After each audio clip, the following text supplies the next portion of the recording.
हाय दोस्तों। तो थोड़ा हम बात कर लेते हैं। देखिए, कल जब से मैंने वो वीडियो डाली थी कि कट ऑफ कितना जा सकता है, और देखिए मैंने कुछ ज़्यादा कट ऑफ बताई है। मुझे भी पता है, मैं ऐसे कोई नशे करके कट ऑफ नहीं बता रहा हूँ कि इतने ज़्यादा कट ऑफ जाएगी, लेकिन मैं एक जो जनरल ट्रेंड रहा है आज तक एसएससी सीजीएल के एग्ज़ाम्स का, और टीयर 2 के बाद जितनी कट ऑफ जाती है, देखिए मैंने सीधा सीधा वही लगाया। अब कुछ लोगों ने कहा कि इस जो एनालिसिस है इसमें थोड़े ड्रॉबैक्स हैं, नॉर्मलाइजेशन का ध्यान नहीं दिया गया और काफ़ी दिक्कतें। तो देखिए उन पे भी हम थोड़ा बात कर लेते हैं। और अगर आपको वीडियो ठीक लगे तो please do like share and subscribe. देखिए, सबसे पहले बात कर लेते हैं 2016 के सीजीएल की। 2016 के सीजीएल में कोई नॉर्मलाइजेशन जैसी चीज़ नहीं थी। उसके बाद और उस टाइम पे क्या हुआ था कि 10,000 के आसपास वैकेंसी, 10,000 वैकेंसी होने के बाद पेपर का लेवल भी उतना ज़्यादा नहीं था जैसा कि इस बार 2021 का रहा है। तो उस पर आप ये देखिए, डिफरेंस देखिए। जो यूआर कैटेगरी की उस टाइम पे टीयर 1 प्लस टीयर 2 की कट ऑफ गई थी, वो गई थी 422। ओबीसी की 397, एससी की 360 और एसटी की 341। और जो फाइनल कट ऑफ गई थी, मतलब 2016 में, अगर आपको मिनिमम कोई सी टीएसीबीआईसी में जो एक टैक्स असिस्टेंट की पोस्ट अगर आपको लेनी है, तो आपको मिनिमम कट ऑफ आपकी 513 नंबर गई थी। उस टाइम ना नॉर्मलाइजेशन था, ना कुछ ना कुछ। ठीक है। ओबीसी की 502 गई थी, एससी की 455 और एसटी की 430। ये जो है असलियत है वही बता रहा हूँ मैं, कोई अलग से ऐसी बात नहीं बता रहा जो कि आपको दिमाग आपका ख़राब कर दे। दूसरी बात बताते 2017। देखिए 2017 में भी नॉर्मलाइजेशन नहीं था, नॉर्मलाइजेशन लागू हुआ 2018 से।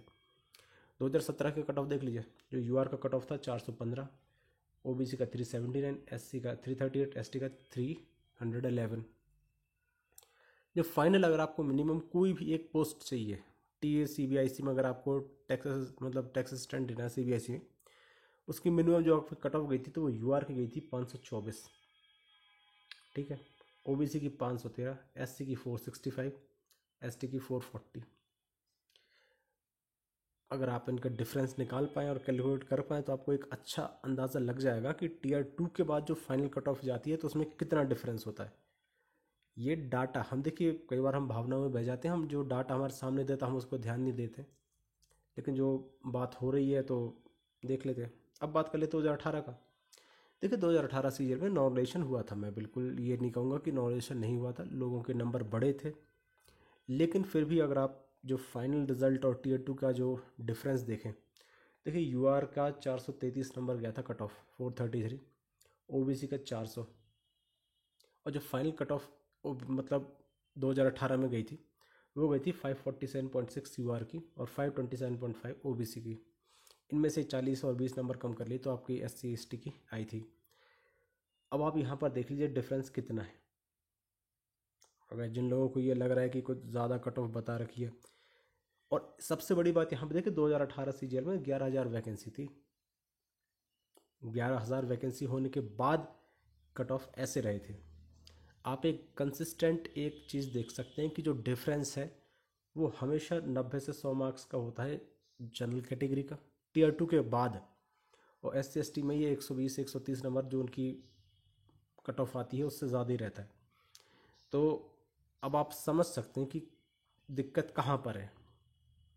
मैं ये नहीं कह रहा हूँ कि भाई जो कट ऑफ मैंने बताई बिल्कुल वही चली जाएगी, लेकिन जो एक जनरल ट्रेंड अभी तक एसएससी का रहा है, मैं बस आपको वही बताया था।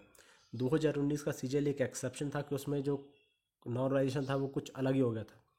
अभी मैं आपको बताना चाहता हूँ कि देखिए जो 2020 का सीजीएल है ना, आप मान कर चलिए कि जो यूआर की कट ऑफ शायद इस बार भी उसमें यूआर की 433 के आसपास गई है। आप मान के देख लीजिए, कम से कम जैसे बच्चे के 535 के आसपास नंबर है ना, मिनिमम वही बच्चा आपको टैक्स असिस्टेंट सीबीआईसी में सिलेक्ट होगा। इससे कम किसी में नहीं जाएगी। ये मिनिमम मार्क्स हैं। अगर आपके इतने से कम मार्क्स हैं तो अगर यूआर में, तो आपके बहुत कम चांस है कि आपका सिलेक्शन हो जाए। 2020 सीजीएल की बात करूँ, 2020। और इसमें ही से ही मतलब जो रहा है अभी तक, मैं उसी की बात बता रहा हूँ। 100 नंबर तो आपके बढ़ेंगे ही बढ़ेंगे, 90 से 100 मार्क्स बढ़ते हैं, तो आपको इतना लेके चलना चाहिए। और इसमें से कुछ नंबर घटा लेना तो ओबीसी की और एसएसटी की आ जाती है। अब एक बात मैं बता दे रहा हूँ कि ये जो 478 कट ऑफ लगी है ना 2021 सीजीएल की, ये कुछ मेरी भी गली नहीं उतर रही है। कुछ गलती होगी क्या होगी, लेकिन जब इतनी ज़्यादा कट ऑफ गई तो इसका एक सीधा सा मतलब है कि बच्चों ने मैथमेटिक्स में बहुत ज़्यादा स्कोर किया है।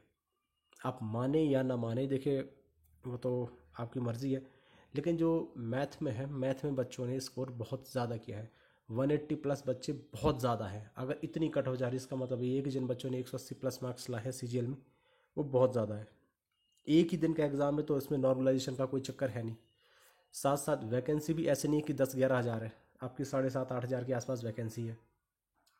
और 7,500-8 हज़ार वैकेंसी होने के साथ साथ आपके 12,000 बच्चे तो केवल ऐसे हैं जो कि 478 प्लस हैं। मतलब सारी कैटेगरी को मिला के 12,000 बच्चे ऐसे हैं जो कि यूआर स्टैंडर्ड से ज़्यादा पे क्वालिफाई कर रहे हैं। तो अब आप समझ लीजिए कि माहौल क्या है। 7,500-8 हज़ार की वैकेंसी पे आपके 32,000 बच्चे हैं जो कि लिस्ट 3 में क्वालिफाई किए गए हैं, 32,000। तो मतलब देख सकते हो कि 4 में से एक बंदे को ही सिलेक्शन होना है यहाँ पे, अगर हम 8 का भी लेके चलें तो। अब अगर कोई बंदा ये कहे कि मतलब कट ऑफ 530, 540, 550 चल जाएगी, तो देखिए झूठी आशा रखना बहुत गलत चीज़ है। अगर आप मान कर चल दें कि आपको तो बिल्कुल 500 मतलब आपके 480-85 नंबर या 90 नंबर है और यूआर में, और आपको सिलेक्शन हो जाएगा, और अगर आपके 50-60 नंबर आ जाए तो आपको पोस्ट मिल जाएगी, तो ये अभी तक जो डाटा कह रहा है उसके हिसाब से तो गलत है। बिल्कुल कोई आपका चांस नहीं है। और मिनिमम आपकी जो कट ऑफ जाएगी वो लगभग 480 के आसपास तो जानी ही जानी है। 480, 490 चली जाए अगर जनरल की मिनिमम। हाँ एक चीज़, वो 480 क्या कह रहा हूँ मैं, 480, 580 या 590 कट ऑफ अगर ये मिनिमम 2400 ग्रेड पे के लिए चले जाए तो ये कोई बड़ी बात नहीं होगी अभी तक के जो ट्रेंड्स हैं। लेकिन हाँ एक चीज़ इसमें बहुत इंपॉर्टेंट जो आपको ध्यान देने वाली है वो ये है कि जो 2400 और 4600 ग्रेड पे है, इनका जो डिफरेंस होगा ये ज़्यादा नहीं होगा। अगर आपके 580, 500 नंबर या अगर आपके 600 नंबर के आसपास आ गए ना, तो ही आपको ऐसा हो सकता है कि यूआर में आपको 4600 मिल जाए। मतलब जो डिफरेंस होगा 2400-4600 का, वो डिफरेंस आपका कम होगा। लेकिन जो आपकी ओवरऑल कट ऑफ अगर 478 को लेकर ही चलें तो आप मान के चलिए 580 नंबर तो आपको यूआर में होने ही होने चाहिए, तब जाके आपका 2400 के आसपास चांस बन रहे हैं अभी तक जो करें। और अगर आप ये मान के चल रहे हैं कि आपको 570, 580 पे 4600 मिल जाएगा यूआर में, तो आप बिल्कुल, अब मैं ऐसा तो नहीं कह सकता कि बिल्कुल चली जाएगी, जो हो सकता है मैं गलत हो जाऊँ, लेकिन फिर भी जो जनरल ट्रेंड है उसके हिसाब से यही रहेगा कि आपको 580 के आसपास पे ये हो जाए कि एक पोस्ट मिल जाएगी। 4600, 4200 अलग है, लेकिन 2400 की एक न कोई पोस्ट 580-90 के आसपास मिल जाएगी। तो ये मैं आपको बताना चाहता हूँ कि टीयर 2 के बाद 90 से 100 नंबर का डिफरेंस आता है, और ये डिफरेंस जो ओबीसी में होता है वो थोड़ा ज़्यादा होता है, 100, 120, 130 नंबर का। तो अगर आपको ये बातें समझ में आई हैं तो ठीक है, वरना आप मान के चल सकते कि 540, 550 पे आपकी कट ऑफ जाएगी, आपका सिलेक्शन हो जाएगा, और 570, 580 अगर आपके बन जाएंगे तो आपको 4600 मिल जाएगा। तो ऐसा आप मान सकते हैं, ऐसा मैं आपको ये नहीं कह रहा हूँ कि बिल्कुल मत मानो, बिल्कुल मान के चलो भाई। मेरे हिसाब से तो अब 550 पे किसी को 4600 मिल जाए तो वो भी बहुत अच्छी बात है यूआर में। लेकिन ऐसा होगा नहीं, प्रैक्टिकल रहना चाहिए हमें, और उल्टी सीधी बातों पे भरोसा नहीं करना चाहिए। कट ऑफ हाई गई है, बच्चों ने बहुत ज़्यादा स्कोर किया है मैथ में, इस बात को कोई नेगलेक्ट नहीं कर सकता है। और इस बात को आप मत मान के चलिए कि अगर आपके 150 के आसपास नंबर है मैथ में तो आपने बहुत अच्छा स्कोर किया है, नहीं, आपने बहुत ख़राब स्कोर किया है। और जिन बच्चों के 180 प्लस हैं, आप मान के चलिए उन्हीं के सिलेक्शन के चांसेस बहुत अच्छे हैं जिन्होंने मैथ में चेक, क्योंकि इंग्लिश तो ऑलमोस्ट सेम ही रही है। टीयर 1 में भी इस बार कोई बहुत ज़्यादा नॉर्मलाइजेशन नहीं हुआ था। तो आप मान के चलिए जिन बच्चों ने टीयर 2 में मैथ में अच्छा किया है उन्हीं का सिलेक्शन होने वाला है, और मैथ ही आपका गेम खेल गई है। बात अगर आपको अभी भी अजीब सी लग रही है तो लगा सकते हैं, लेकिन मैं कुछ कर नहीं सकता हूँ, बाकी आपकी इच्छा। जय हिंद।